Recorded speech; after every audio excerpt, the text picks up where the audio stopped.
Everyone, আপনারা সবাই কেমন আছেন? আশা করি ভালো আছেন। আমরাও ভালো আছি।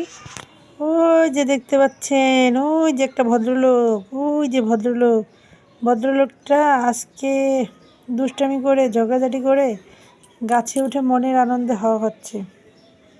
দেখতে পাচ্ছেন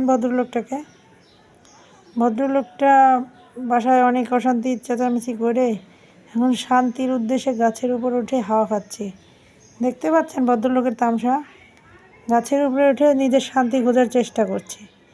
যাদের ফ্যামিলিতে অশান্তির হাওয়া বইছে তারা এই ভদ্রলোককে দেখে শিখতে পারেন, কারণ এই ভদ্রলোককে দেখে অনেক কিছু শেখার আছে। শান্তির জন্য গাছের ওপরই সবচেয়ে উপযুক্ত জায়গা। কেউ যদি ঘরে বা বাহিরে কোথাও যদি শান্তি খুঁজে না পান, তাহলে এই যে গাছের ওপরের মগডালে উঠে বসে থাকবেন। যেমন গাছের ছায়া তেমন